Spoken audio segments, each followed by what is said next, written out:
Du Père et du Fils et du Saint-Esprit. Amen. Voilà, frères et sœurs bien-aimés, nous rendons de vives actions de grâce à notre Seigneur qui nous conduit progressivement vers le terme de notre semaine dans les lumières particulièrement vives qu'il nous donne sur le mystère de sa très sainte mère, la glorieuse toute pure Vierge Marie, plus vénérable que les chérubins et incomparablement plus glorieuse que les séraphins, comme chante saint Éphrem dans son hymne. Et nous le bénissons de tout notre cœur parce que nous avons compris la place de cette glorieuse mère dans le plan, le projet du salut, et surtout dans notre vie personnelle, là où nous avons à essayer d'être conformes à la volonté de notre Seigneur. Notre très sainte mère est constamment présente, active, pour nous conférer sa maternité, tout comme elle conférait sa maternité à son fils, comme nous l'avons compris dans ce qu'il dit. Elle était mère de ses pensées, de ses paroles, de ses actions, de ses souffrances, de son regard, et y compris même, sa nourriture était enveloppée de la maternité de sa très sainte mère. Frères et sœurs bien-aimés, elle est mère parce que elle est mère de Dieu parce qu'elle a été conçue sans le péché originel. Et nous avons commencé par là, l'Immaculée Conception. Et nous comprenons plus que jamais, effectivement, le dessein que Dieu a pour nous, a sur nous. Non seulement sur nous, pris individuellement, mais sur toute l'humanité dans son ensemble. Parvenir, effectivement, à établir cette humanité dans le cœur de Dieu. Cette œuvre de transformation totale, radicale de l'humanité en Dieu, qui est le dessein pour lequel nous avons été créés et que le péché malheureusement a hypothéqué. Nous comprenons plus encore que ce dessein ne passera et ne se réalisera que par Marie. Et nous avons compris, frères et sœurs d'amour, que notre très sainte mère, quand elle apparaît justement à Fatima, on a essayé d'en parler, va tout simplement dire à la dernière apparition du 13 octobre 1917 que à la fin son cœur immaculé triomphera. Et le triomphe du cœur immaculé de Marie, c'est l'établissement du règne de Dieu dans les cœurs, l'accomplissement de la prière du Notre Père, que ton règne vienne, que ta volonté soit faite sur la terre comme au ciel. Et nous voulons, frères et sœurs bien-aimés, dans cette avant-dernière causerie, rendre grâce à notre Seigneur pour la présence au milieu de nous, de notre évêque, le plus humble des évêques de la terre.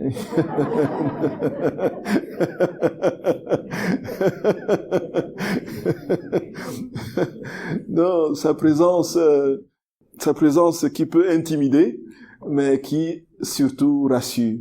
Surtout rassure. Merci, cher Père. Merci, mon Seigneur, d'être au milieu de nous. Voilà, frères et sœurs bien-aimés, nous avançons vers la fin et nous avons donc compris cette maternité de notre très sainte mère. Et nous allons donc comprendre comment est-ce que nous avançons progressivement dans les étapes de sa vie depuis l'Immaculée Conception jusqu'à sa glorification. Et aujourd'hui, effectivement, nous allons parler de son Assomption, sa glorieuse Assomption au ciel. Et comme nous allons progresser à partir de l'Écriture, ensuite les Pères, et naturellement, ce que l'Église aujourd'hui croit et les apports que notre très saint Seigneur donne avec ce qu'il dit à Luisa Picaretta. Frères et sœurs d'amour, aimons Jésus notre Seigneur, aimons-le de tout notre cœur, vraiment.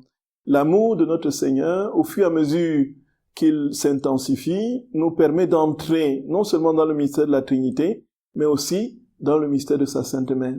Plus nous aimerons notre Seigneur, plus nous comprendrons qui est sa mère, et plus nous aimerons sa mère, plus nous comprendrons qui est le Seigneur. Voyez?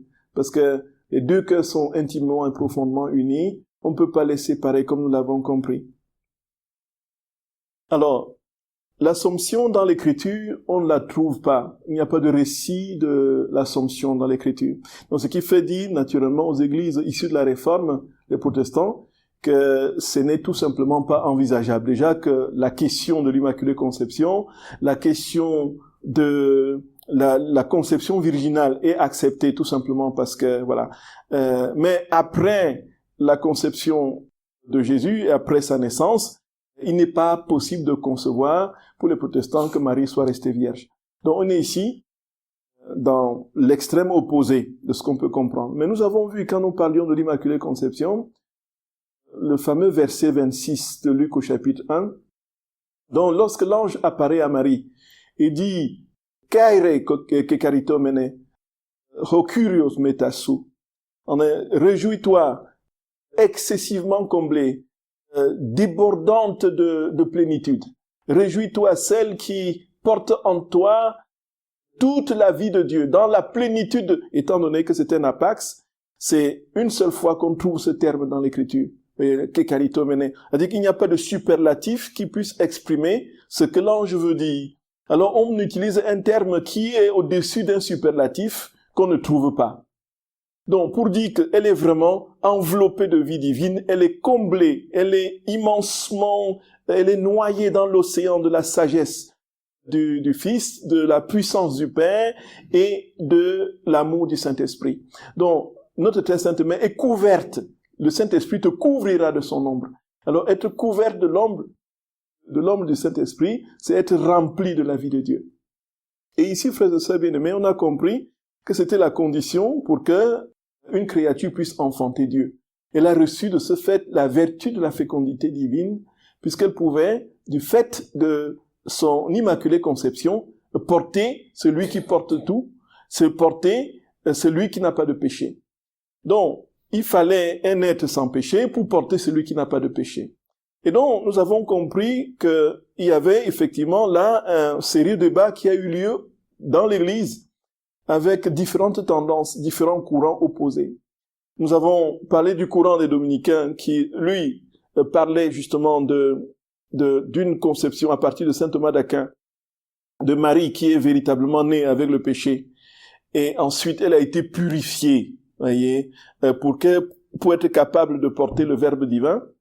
Et on a le courant franciscain, avec Don Scott, qui, lui, justement, sans connaître la divine volonté, a utilisé les arguments que Jésus donne à l'Église Picaretta, la divine volonté, pour asseoir l'Immaculée Conception. Donc nous avons compris que sur la route du Concile de Lyon de 1274, lorsque saint Thomas d'Aquin allait défendre cette théorie selon laquelle la Vierge Marie est née avec le péché, sinon, si elle n'est pas née avec le péché, cela hypothéquerait le caractère universel du salut de Jésus. Si Marie n'a pas péché, cela veut dire que Jésus n'est pas le sauveur de tous les hommes. Donc il faut que tous les hommes soient pécheurs pour que Jésus soit sauveur de tous. Ça, c'était l'argument de saint Thomas. Et donc, comme on a vu, sur la route du Concile de Lyon de 1274, alors, le Seigneur l'a rappelé. Il a dit, tu es intelligent, tu es brillant, mais ce mystère-là ne rentre pas encore dans ton cerveau. Alors, reviens à la maison, voyez. Voyez. Non. Et dans Scott, je parle de l'Immaculée Conception parce que c'est étroitement lié à l'Assomption, hein. C'est étroitement lié à l'Assomption. Alors, Don Scott, lui, va dire que il y a, en fait, de toute éternité, les actes de Dieu sont parfaits. Les actes de Dieu sont parfaits. Donc, il n'y a pas eu de succession de temps en Dieu. Et donc de manière prééternelle, par anticipation, les mérites de son Fils, de notre Seigneur Jésus-Christ, ont été appliqués à la Vierge Marie pour qu'elle soit Immaculée Conception. Donc, il est véritablement sauveur, y compris de sa Sainte Mère, parce que les mérites de sa passion, de sa croix, de sa mort et sa résurrection ont été appliqués d'avance à Marie pour qu'elle soit Immaculée Conception. Donc ça et effectivement, c'est véritablement ça l'argument. Puisque on a compris que dans l'acte unique et éternel de Dieu, il n'y a pas de succession de temps. Il n'y a pas un moment où, voilà, une chose commence et un moment où elle s'achève. Puisqu'il est le premier et le dernier, et il n'y a pas de commencement, il n'y a pas de fin en lui. Donc, il n'y a pas de succession, de saucissonnage de temps, comme dans la chronologie humaine. La chronologie humaine se prête à cette succession, tout simplement parce que l'homme est fini. Et inscrit dans le temps, la succession devient une nécessité, puisqu'il faut que ses actes limités soient limités, puisque lui-même, il est limité. Oh, Dieu est illimité. Ses actes ne peuvent pas être limités. Donc, quand on parle de succession, on parle de limitation. Bon, le mot limitation est déjà terminé, c'est déjà dans le passé. Il n'y a plus rien qui subsiste de ce que j'ai dit. Donc, j'ai dit, c'est déjà fini. Vous voyez. Donc, on voit bien, quand on étudie l'ontologie du temps, il y a cette une fois que tu as saisi quelque chose, c'est déjà fini. Nous avons célébré la messe ce matin, cette messe est déjà dans le passé. Or, tout est en Dieu de manière parfaitement établie. Il n'y a pas un seul moment où Donc, ce qui veut dire très concrètement qu'on est parvenu à comprendre le dogme de l'Immaculée Conception, heureusement qu'il y avait cet argument. Et ça n'a pas été sans susciter des débats, y compris de grandes querelles, au point où on en vient même, à l'époque, comme on le dit, à assassiner l'archevêque de Paris d'alors, Monseigneur Auguste Thibault. Lorsque notre très sainte mère vient déjà en 1830 à la rue du Bac, elle donne des notions très précises sur ce qu'elle est, effectivement, Immaculée Conception. La confirmation est donnée, après Sainte Catherine Labouré, à la petite Bernadette à Lourdes 4 ans plus tard, en 1858. Avec les apparitions de Lourdes, où notre très sainte mère dit très clairement, je suis l'Immaculée Conception. Frères et sœurs bien-aimés, voici que, sur la base de ce que Carito menait, sur le fondement de cette plénitude de la vie de Dieu en notre très sainte mère, sur le fondement de son Immaculée Conception, le dogme de l'Assomption va être proclamé par le pape Pie XII le 1er novembre 1950. Alors, on va essayer de voir un peu, de manière plus chronologique, comment les choses sont parvenues jusque-là. On trouve la première mention de l'Assomption chez saint Éphrem, le Syriaque, où il dit qu'il n'est pas possible que la Vierge Marie ait eu son corps décomposé. Bon, effectivement, on comprend bien, c'est une logique basique. Vous portez celui qui est le créateur de toutes choses, celui qui est la lumière par essence, et qui a projeté sur votre être toute sa vie divine. Vous lui avez donné une nature humaine, il a associé à cette nature humaine sa divinité, et puis qu'après, lui, il ressuscite victorieux, et il monte au ciel avec son corps de gloire, et celle qui lui a donné cette humanité se décompose. C'est tout simplement, voyez, ça n'a pas de sens. Donc ça, c'est le raisonnement de saint Éphrem. Il dit, le corps de Marie est resté intact, n'est-ce pas, après sa mort. Et donc, on voit une évolution au niveau de l'Occident, avec vers le 6e siècle, avec saint Grégoire de Tours, qui effectivement va parler effectivement d'une assomption de Marie. Mais là, ici, on est dans le cadre plus de la compréhension de cette possibilité pour le corps de notre très sainte mère de ne pas subir la putréfaction. Et voici que, en Orient, d'une manière certaine, au 8e siècle, avec Saint Jean Damascène, pour ceux qui ont un peu, c'est celui qui va travailler de manière ardue à défendre, dans la crise iconoclaste, va travailler à défendre le caractère sacré des images. La possibilité que l'image soit l'icône de la réalité, la manifestation de ce qu'est Dieu lui-même dans une représentation qui ne rend pas compte du tout de Dieu, mais qui est une épiphanie, une manifestation de manière, par la grâce et par la manière dont le Seigneur se saisit de ces objets, d'une grâce particulière qui peut être donnée à ceux qui, étant donné que ce n'est pas là. Bon, il y a, vous savez, dont la crise iconoclaste au 8e siècle a été particulièrement violente. Les images, les icônes ont été cassées, brisées dans les églises. Et donc Saint Jean Damascène, qui a composé en même temps de grands et magnifiques cantiques sur la Vierge Marie, notre très sainte mère, va donner un argument en vue de soutenir justement le fait que Marie n'ait pas connu la corruptibilité de son corps et que du fait que le Fils était dans le sein de la mère, la glorification du Fils entraînait ipso facto la glorification de la mère. Et donc il dit, il fallait que celle qui avait porté le Créateur dans son sein maternel, quand il était enfant, habitât avec lui dans les tabernacles du ciel. Voyez, il n'est pas possible que, comme on entend certains protestants et certains groupes sectes dire que Marie n'était qu'une enveloppe. Marie n'était qu'une enveloppe. Donc, elle est une enveloppe parce que, voilà, Dieu s'est servi d'elle pour donner naissance au fils. Et puis, une fois que le fils est né, bon voilà, elle ne sert plus à rien. On entend des arguments comme ça. On se pose la question vraiment, le bon sens, ça va où?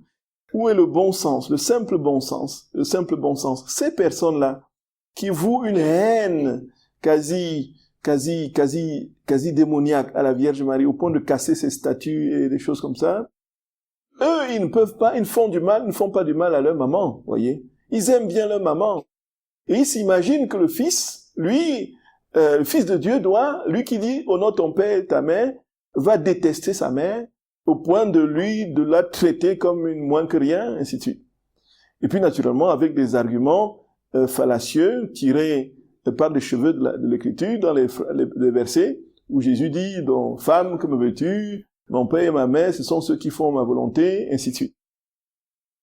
Donc, alors, la fête de l'Assomption est introduite en Occident par le pape Théodore Ier, au 7e siècle, plus précisément. Et là, ici, lorsque le dogme de l'Immaculée Conception est proclamé en 1854, on l'a dit, il y aura une sorte d'engouement général de la chrétienté pour la proclamation du dogme de l'Assomption. On va dire, il faut absolument que on dise que Marie n'a pas connu la corruption du tombeau. Tout simplement parce que c'était déjà 14 siècles plus tôt en train de sourdre dans la chrétienté, et puis cette vérité était comme quelque chose d'évident dans l'esprit de tous les chrétiens. On ne pouvait pas s'imaginer que la mère de Dieu ne soit pas avec lui au ciel. On ne pouvait pas l'imaginer un seul instant. Et puis, effectivement, après la proclamation du dogme, entre 1854 et 1945, il y a eu des millions de courriers qui sont arrivés à Rome. On dit près de 8 millions de fidèles ont écrit à Rome. Frères et sœurs bien-aimés, cette mobilisation pour les vérités, pour que le règne de Dieu saisisse les cœurs, si on pouvait le voir aujourd'hui, frères et sœurs d'amour. Donc, en fait, ce que l'on voit aujourd'hui, ce qui afflue comme lettres, ce sont des lettres de protestation, vous voyez. Et ici, c'est tout le peuple chrétien qui se mobilise pour qu'une vérité dogmatique soit proclamée. Près de 8 millions de lettres qui arrivent à Rome demandant que l'on proclame Marie, le dogme de l'Assomption de la Vierge Marie. Et donc le pape Pie XII va donc consulter les évêques du monde entier. Donc il y avait une requête aussi de plus de 1300, 1400 évêques, voyez, qui demandaient la même chose. Il y avait plus de 85 000 religieux et religieuses qui demandaient la même chose. Donc vous voyez, 8 millions de fidèles, 85 000 religieux et religieuses, plus de 1300, 1400 évêques qui demandaient que l'on proclame ce dogme. Alors le pape Pie XII a concerté tous les évêques du monde, voyez, frères et sœurs bien-aimés, et le dogme a été proclamé donc le 1er novembre 1950. Et le dogme dit quoi? Très concrètement, nous comprenons là maintenant le lien avec l'Immaculée Conception. Marie, ayant été préservée du péché originel et n'ayant commis aucun péché personnel, a été élevée à la gloire du ciel à la fin de sa vie, dans son corps et dans son âme. Voyez, voilà l'Assomption, frères et sœurs d'amour. Et il y a une tradition, il y a une double tradition qui, là, c'était une vérité de foi. Quand on parle de dogme, c'est-à-dire que vous le croyez, et ça rentre dans la catégorie des dogmes, des sujets de foi que l'on ne peut plus hypothéquer.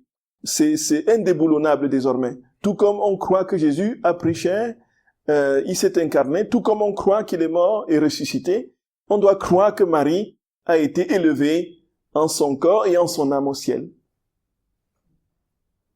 Et quand le dogme a été proclamé, frères et sœurs d'amour, quand le dogme a été proclamé, maman a manifesté sa joie et sa reconnaissance vis-à-vis du pape Pie XII, voyez. Alors qu'il était dans le jardin du Vatican, le soleil, le miracle de Fatima s'est reproduit.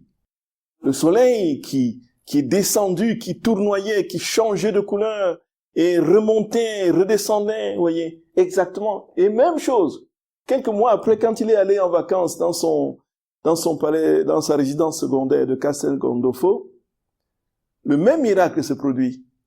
La joie du ciel, la proclamation de ce dogme. Voyez, frères et sœurs bien-aimés. Et nous allons comprendre effectivement le rôle, le pourquoi Marie a été élevée en son corps et en son âme au ciel. Bon, il y a deux traditions qui s'opposaient sur le lieu de cette dormition. Bon, les orthodoxes parlent de dormition davantage pour souligner le caractère, pour mettre l'accent sur la mort de la Vierge Marie. Effectivement, qu'est-ce qui s'est passé? Marie n'a pas été transportée au ciel comme ça, les yeux ouverts. Vous voyez, sans connaître la mort. Donc, elle aussi, comme son fils est mort, elle aussi, elle est morte. Mais elle a été remise dans la vie de son fils et transportée au ciel en son corps et en son âme, de ressusciter donc. Mais on insiste, les orthodoxes vont insister davantage sur le fait que Marie a été une pécheresse au départ, mais purifiée en vue de la glorieuse naissance du Fils de Dieu, et puis elle est restée et demeurée vierge jusqu'à sa dormition. Et donc elle est morte et le Fils l'a ressuscitée. Donc, les orthodoxes ne croient pas en l'Immaculée Conception. Ils disent que ce n'est pas un dogme ça ne se retrouve pas dans l'Écriture, et puis ce n'est pas statué dans les 7 premiers conciles œcuméniques, qui sont les 7 conciles qui, avec la révélation, l'Écriture, forment le terreau de la foi orthodoxe. Et alors, frères et sœurs bien-aimés, nous allons comprendre donc cette Immaculée Conception va d'une manière déterminante statuer et construire le dogme de l'Assomption. J'ai parlé des 2 traditions sur le lieu de cet événement, parce que finalement c'est un événement historique. Historique. La tradition l'a rapporté, et puis la foi et tout concourt vers cette vérité. Le bon sens, la tradition. Mais on ne peut pas connaître les détails du mystère de l'Assomption. Qu'est-ce qui s'est vraiment passé? Il y a une tradition qui veut que ce soit à Éphèse, chez Jean, là où aujourd'hui on a la maison de la Vierge Marie. Et tout simplement, cette tradition s'appuie sur le fait que Marie, au pied de la croix, a reçu la mission de garder Jean, et Jean de garder Marie. Femme, voici ton fils, fils, voici ta mère. Donc, ce jour-là, comme il est dit, le disciple l'a pris chez lui. Donc, Jean est allé donc vivre à Éphèse. Marie est allée vivre à Éphèse avec Jean. Effectivement, c'est plausible et c'est tout simplement réaliste et réel, tout à fait. Mais est-ce que c'est là que l'Assomption a eu lieu? Ça c'est... Il y a une autre tradition qui veut que ce soit à Jérusalem que les choses se soient passées. Puisque on rapporte donc déjà à Jérusalem, il y avait le premier culte de la dormition de notre très sainte mère, dès les premiers siècles. Et que ce soit là, quand vous allez à Jérusalem, vous voyez aussi, tout près du Cénacle, vous voyez la chapelle de la dormition, là où on peut encore voir le gisant de Marie, vous voyez un peu. Donc, est-ce que c'est à Éphèse? Est-ce que c'est à Jérusalem? Alors, qui va trancher? Qui va trancher? Sinon, celle-là même qui a vécu l'événement.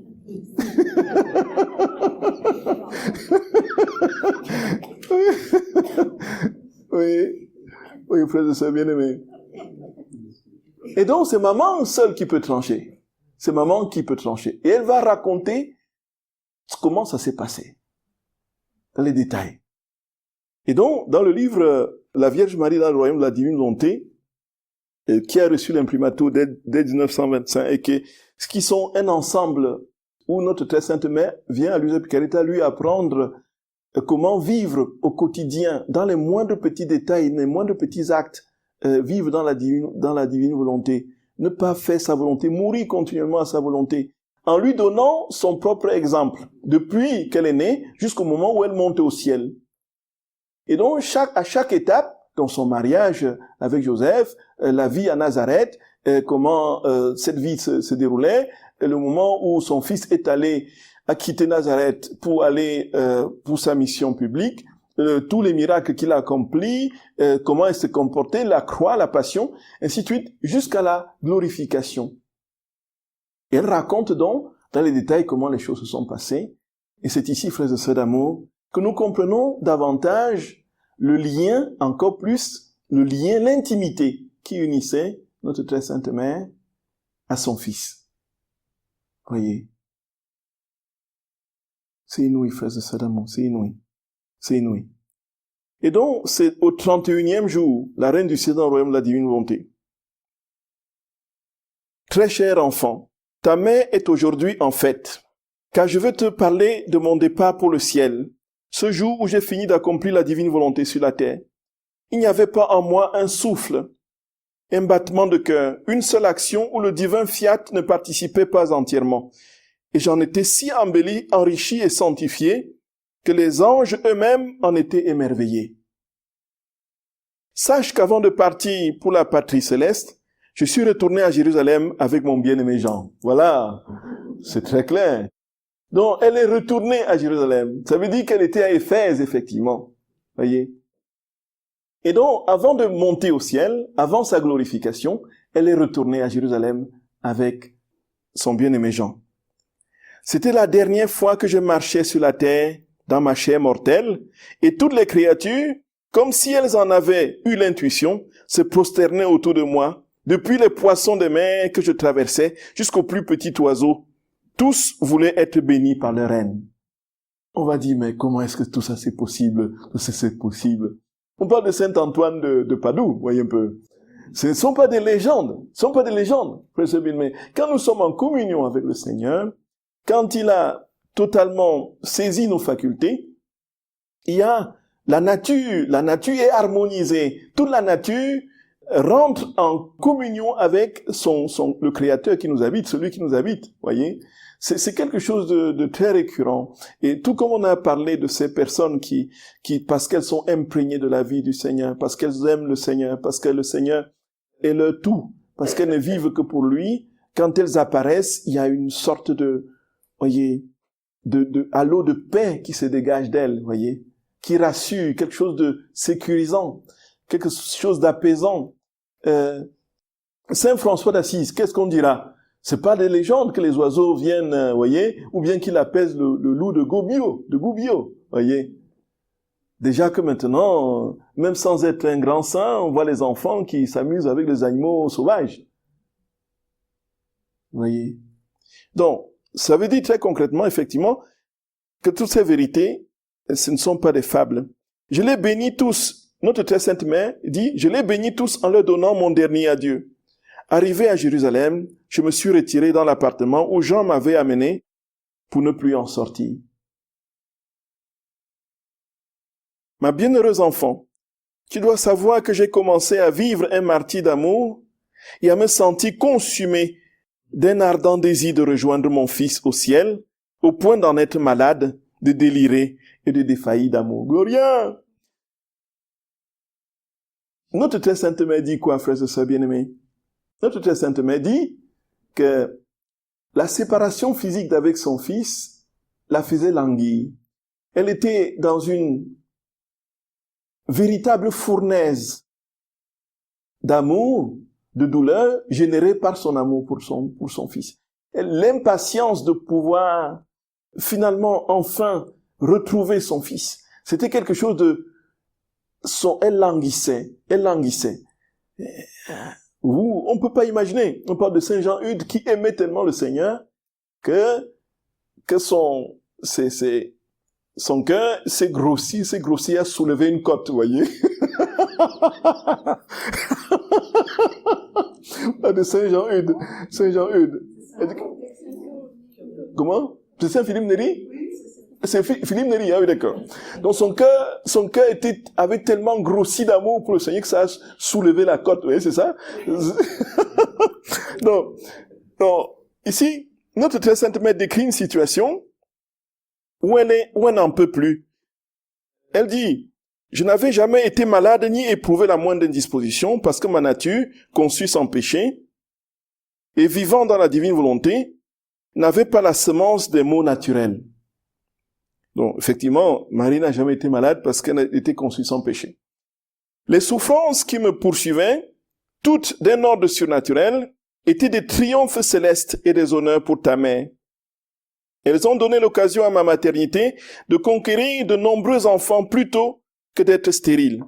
Vois-tu, cher enfant, ce que signifie vivre dans la divine volonté? C'est perdre les semences des maux naturels qui produisent non pas honneur et triomphe, mais faiblesse, misère et défaite. Voyez.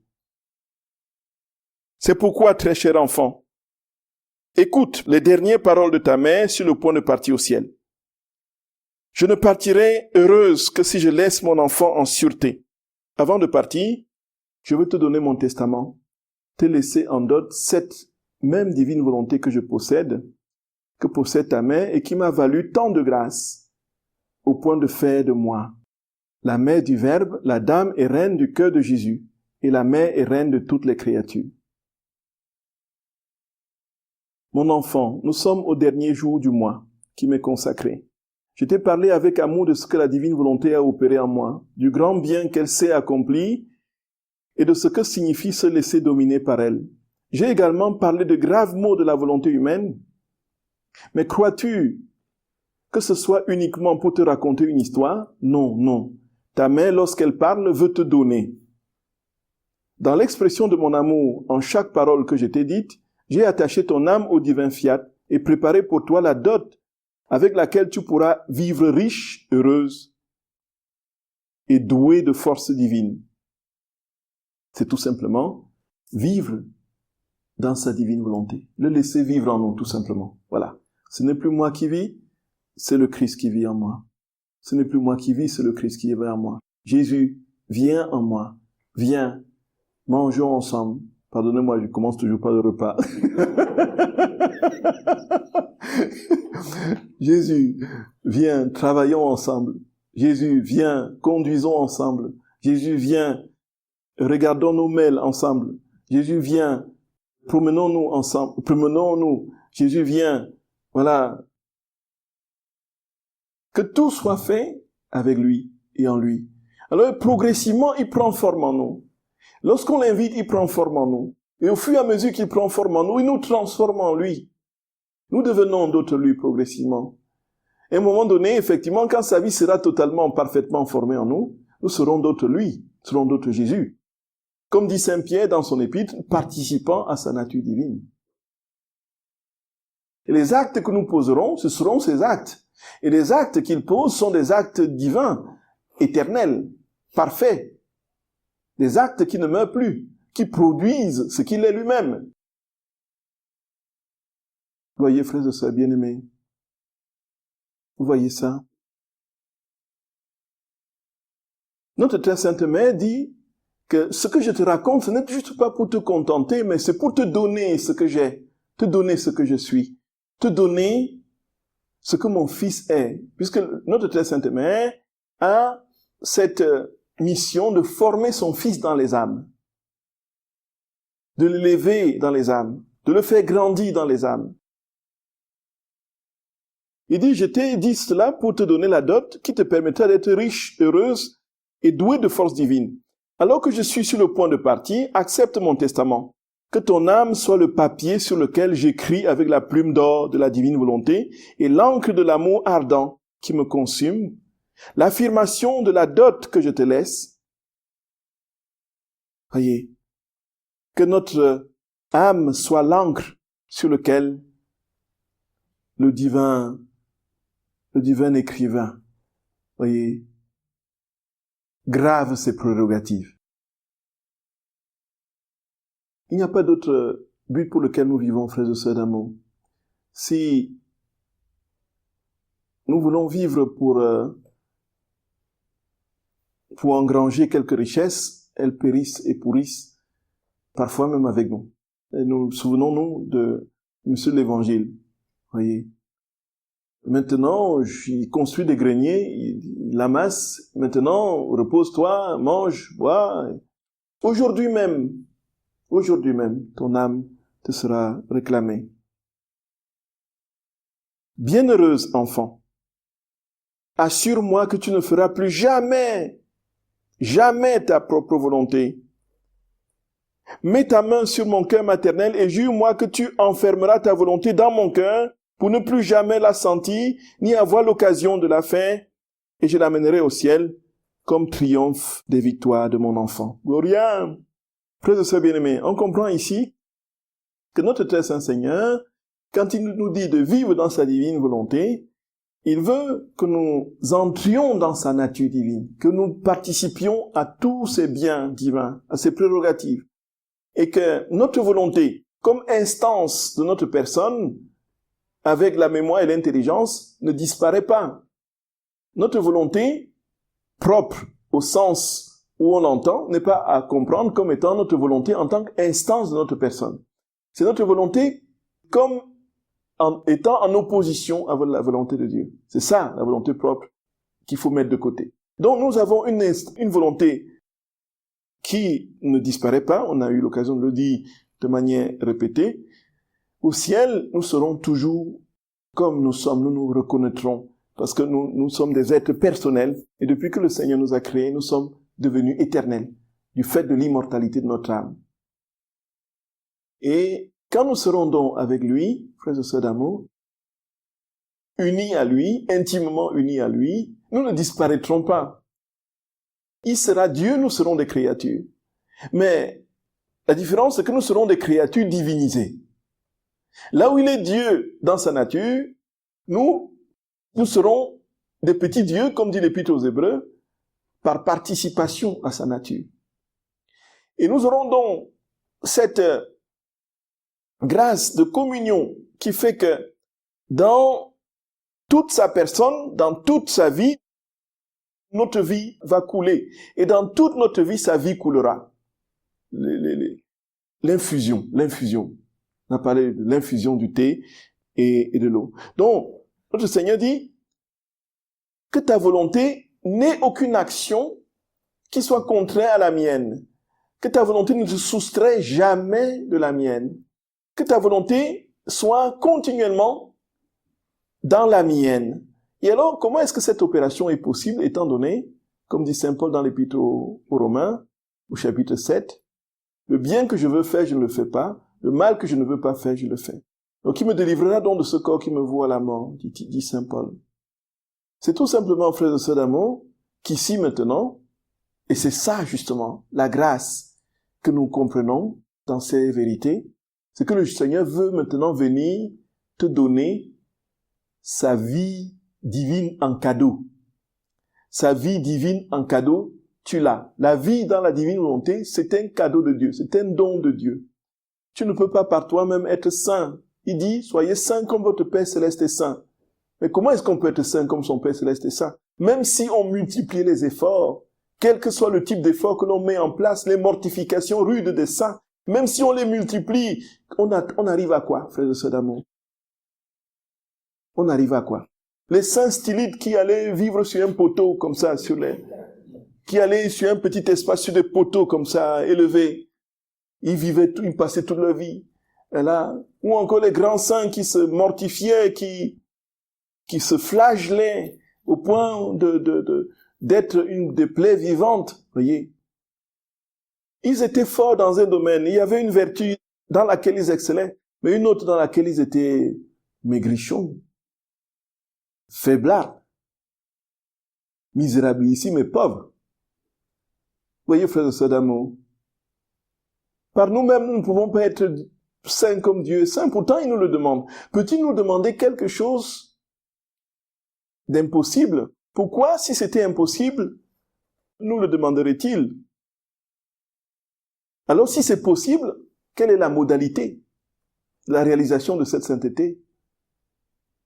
Si c'est possible, comment est-ce que nous pouvons réaliser cette sainteté? C'est tout simplement, il nous dit, maintenant tu as tout simplement à accueillir, je donne tout en cadeau. Un cadeau. Les grands saints, y compris Saint Augustin, vous connaissez Saint Augustin, frère de cet amour. Le grand docteur, l'immense théologien, l'immense prédicateur qui a pénétré les mystères de la foi avec une rare et incroyable finesse d'intelligence. Et qui a été doté d'une manière singulière, d'un désir réel de tout donner à Dieu, et de former sa vie cénobitique, et puis ainsi de suite. Les confessions de Saint Augustin, il écrit alors qu'il est déjà quasiment, voyez, converti, prêtre pratiquement, voyez. Même Saint Augustin n'était pas saint comme Dieu. Et dans ses confessions, vous voyez les premiers pages, où il parle de sa vie et de tout ce qu'il peut endurer dans l'ordre de la chair. Il fait sa prière, cette fameuse prière que nous connaissons. Seigneur, délivre-moi de la chair, mais patiente encore un peu. Patiente encore. C'était plus fort que lui. Voyez, frères et sœurs d'amour. Donc, nous voyons bien ici, frères et sœurs d'amour, que la sainteté que le Seigneur nous propose aujourd'hui, qui doit nous transformer totalement en lui, ça ne peut pas être le résultat de nos efforts. C'est un cadeau que Dieu nous fait. C'est un cadeau qu'il nous fait. Il dit maintenant, je te donne la possibilité de pouvoir vivre ma vie. Cette union transformante des mystiques et des maîtres spirituels du Carmel, c'est un cadeau maintenant qui nous est fait. Et là où Sainte Thérèse d'Avila, effectivement, dans ses demeures, établit cette union transformante uniquement dans la vision béatifique. Donc, à partir de la 5e demeure, on quitte la nature pour la surnature, et on vogue désormais dans la sphère, dans la dimension de Dieu, progressivement, quand on arrive à la 7e demeure, on fait, elle parle de cette expression, des va-et-vient dans la Trinité. Mais, elle dit, ce n'est pas sur cette terre. Mais le Seigneur dit, cette vie divine pleine, parfaite, totale, je te la donne en cadeau, si tu es disposé, et au fur et à mesure, tu iras de transformation en transformation, jusqu'à l'établissement de cette vie parfaite en toi, ici, sur cette terre.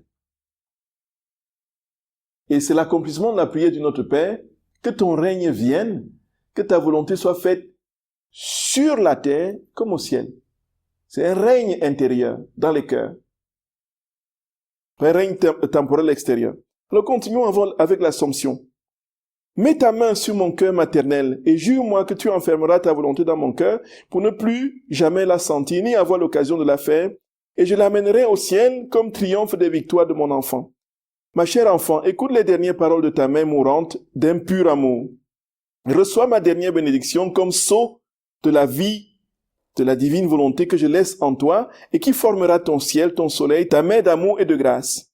En ces derniers moments, ta mère du ciel veut t'inonder d'amour, se déverser elle-même en toi, pourvu qu'elle puisse entendre ton dernier mot, que tu préférerais mourir et accepter n'importe quel sacrifice, plutôt que de donner un seul acte de vie à ta volonté. Dis-le-moi, mon enfant, dis-le-moi. Voyez. Donc, en fait, on comprend aussi ici, dans ce que notre très sainte mère dit, que elle n'a pas connu de maladie, mais elle est morte d'amour.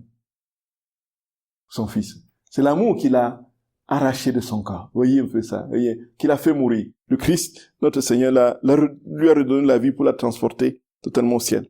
Bon, maintenant, elle raconte, on va terminer par là, elle raconte comment les choses se sont passées. Très précisément. Bienheureux enfant, que je suis heureuse. Je ne pouvais être sûre de pouvoir raconter mon départ pour le ciel si mon enfant sur la terre ne demeurait pas en sécurité doté de la divine volonté. Mais sache que depuis le ciel, je ne te laisserai pas seule. Je ne te laisserai pas orpheline. Je te guiderai en toutes choses et en tous tes besoins. Des plus petits jusqu'aux plus grands, appelle-moi et je viendrai rapidement être pour toi une mère. Ma chère enfant, écoute-moi. J'étais encore malade d'amour. Malade d'amour. Voyez, si on pouvait être malade d'amour pour Dieu, pour le Seigneur. Au point de ne plus pouvoir dormir parce qu'on l'aime. Gloria! Que son amour nous arrache le sommeil. Voyez, qu'on soit éveillé la nuit parce qu'on aime notre Seigneur. Il dit, j'étais encore malade d'amour, le divin fiat pour nous consoler, moi et les apôtres, permis également de manière presque prodigieuse, écoutons, permis de manière presque prodigieuse que tous les apôtres, sauf un, forment autour de moi une couronne au moment de partir pour le ciel. Gloria! Donc en fait, elle décrit très précisément qu'au moment de l'Assomption, tous les apôtres étaient présents, sauf un. C'est qui? Oui, Judas l'Iscariote, voyez. Et il y avait une tradition à Jérusalem au 5e siècle qui disait que, en fait, pour établir l'Assomption, il dit que Marie était entourée de tous ses apôtres, sauf un, c'était Thomas. C'était Thomas qui... En fait, une décalque de l'évangile, vous voyez un peu. Donc, il n'était pas là quand Jésus est apparu à ses apôtres. Et puis, quand Thomas est venu, on lui a raconté, Thomas est revenu, et puis on lui a dit que Marie était morte, et il a ouvert le tombeau, il a vu, il n'a plus vu de corps. Donc, il a déduit que, voilà. Ça, c'était les traditions qui circulaient. Voici, notre maman donne des précisions claires sur comment les choses se sont passées. Donc, elle dit, les apôtres ont formé autour de moi, au moment de partir au ciel, une couronne. Tous avaient le cœur serré et pleuraient amèrement. Nous imaginons, frères et sœurs d'amour, maman qui pendant des années, et selon la cité mystique de Dieu, le Maria d'Agreda, c'est la vie divine de la Vierge Marie, effectivement, parle elle serait dans la cinquantaine à peu près comme ça, quand elle quitte les apôtres. Ici, vous imaginez, vous avez vécu avec le ciel pendant des années. Le ciel coulait en Marie. Maman était le ciel de son fils. Et elle n'avait pas de péché. Tout en elle était grâce, amour, pureté, bonté, bienveillance, humilité. Tout en elle était douceur. Tout en elle était tendresse. Tout en elle était... Tout jaillissait, frères et sœurs d'amour. Tout le ciel sortait des pores de sa peau. Vous avez vécu des années avec elle, et puis, là voilà finalement, qui va s'en aller. Dans quel état vous serez? Quand déjà un être cher va s'en aller, dans quel état nous sommes? Donc ils étaient tous tristes, et ils pleuraient amèrement. Je les consolais, et les recommandais tous de façon spéciale à l'église naissante, leur donnant à tous ma bénédiction maternelle, et laissant ainsi dans leur cœur la paternité de l'amour envers les âmes. Gloria! Cela veut dire quoi, frères et sœurs d'amour? Cela veut dire très concrètement que notre très sainte mère, dans le cœur des apôtres, dont elle a pris soin pendant tant d'années, a communiqué l'amour l'amour du Fils, pour qu'ils aiment les brebis qui leur seront données de l'amour même du Père, du Fils. Voyez un peu.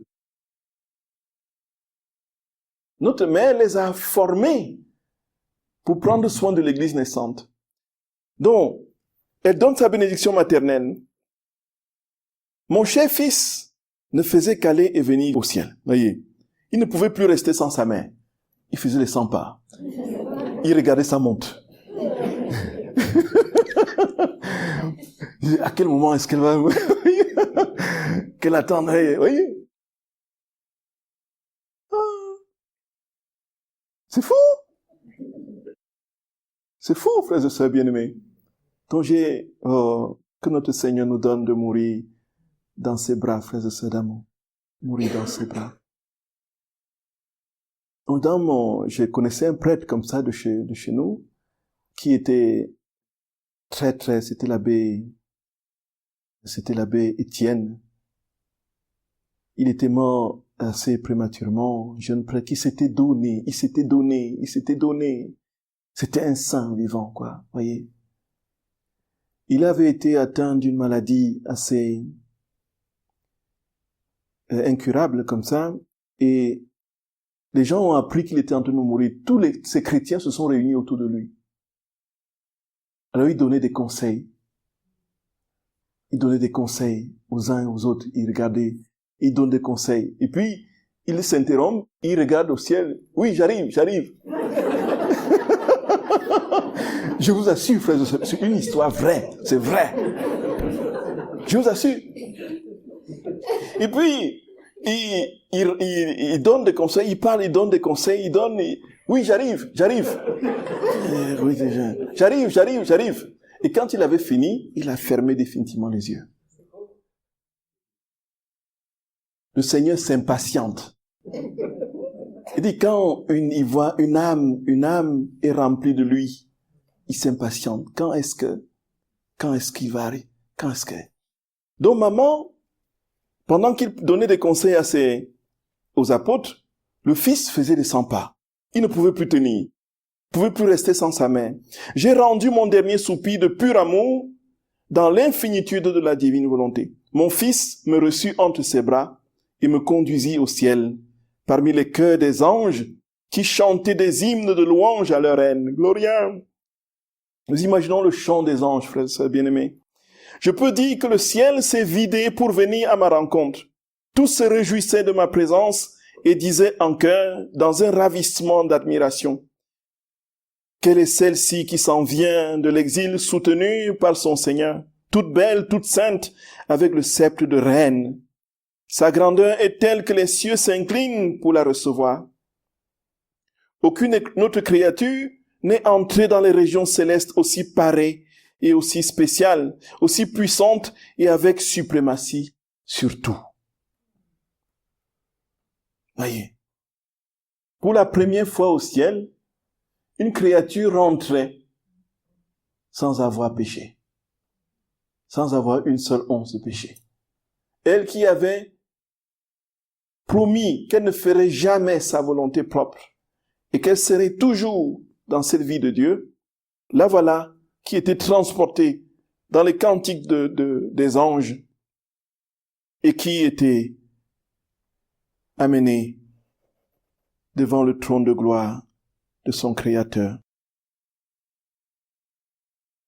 Veux-tu savoir, mon enfant, qui est celle qui ravissait le ciel tout entier en lui chantant des hymnes? C'était moi, celle qui ne faisait jamais sa propre volonté. La divine volonté abondait en moi au point d'étendre des cieux merveilleux, des soleils éclatants et des mers de beauté, d'amour et de sainteté qui me permettaient d'apporter la lumière, l'amour et la sainteté à tous et à toutes choses, et à tout enclos dans mon ciel. C'était l'opération de la divine volonté à l'œuvre en moi qui avait opéré un prodige si grand. J'étais la seule créature entrée au ciel et qui avait formé son royaume dans son âme. Gloria!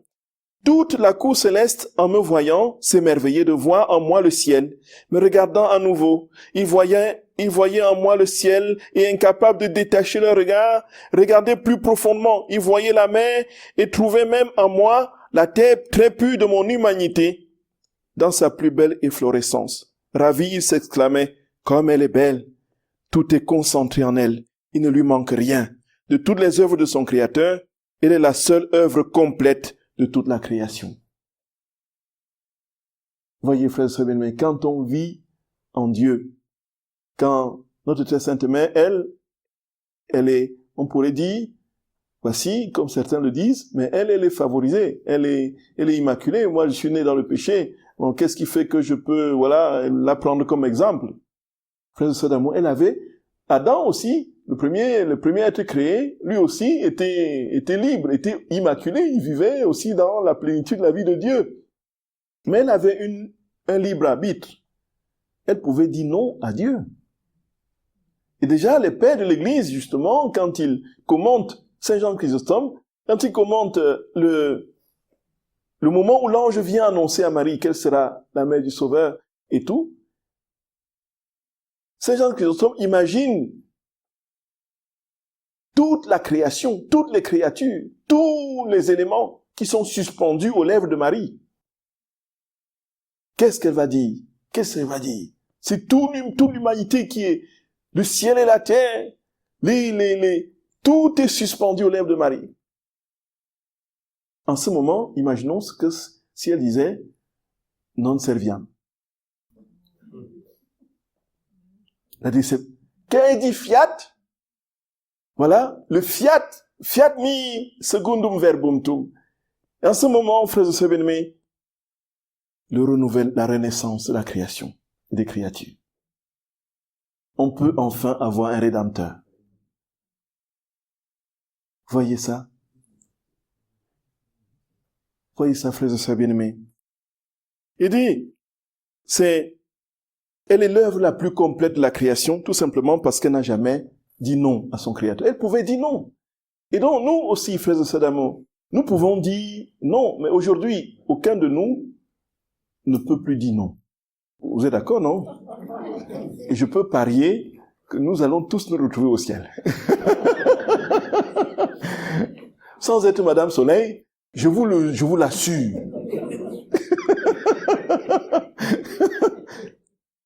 Madame Soleil ne verrait que des ombres de ténèbres de toutes les façons.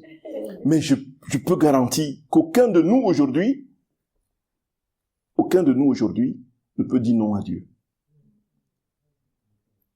Nos faiblesses, nous tombons par faiblesse aujourd'hui. Voyez, ce n'est pas par volonté d'offenser Dieu.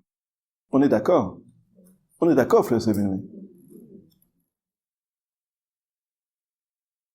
Et donc, dans ce processus du don de notre fiat au Seigneur, le fiat de Marie fait l'entremetteur.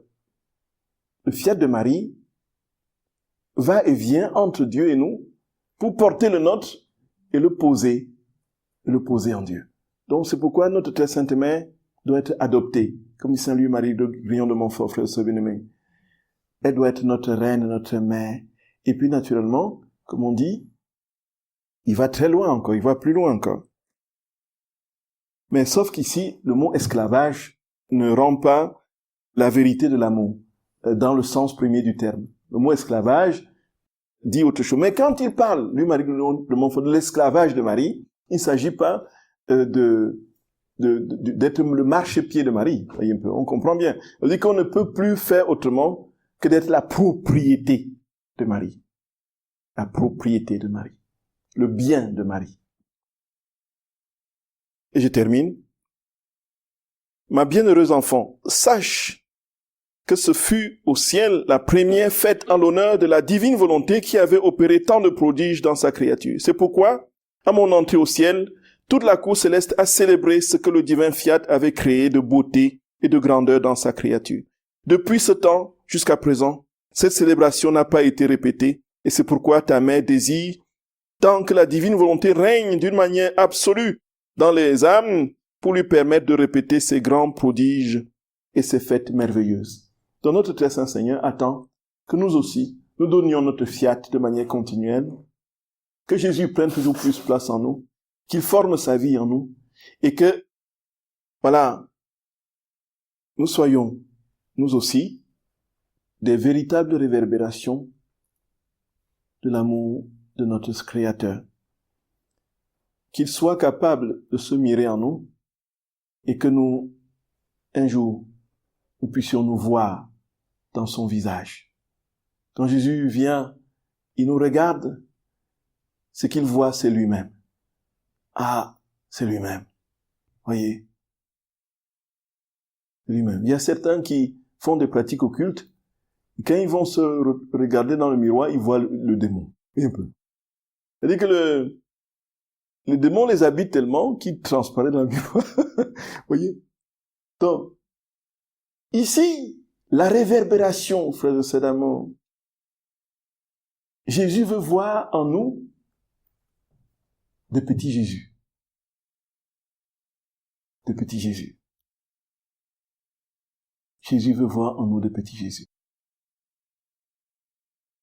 Jésus veut voir en nous de petits Jésus. Il veut voir en nous d'autres lui.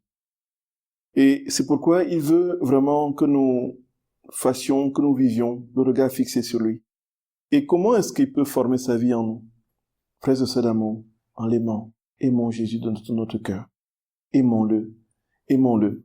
Et croyons de tout notre cœur qu'un jour, cette fête aussi, nous serons les citoyens de ce royaume, avec notre mère comme reine.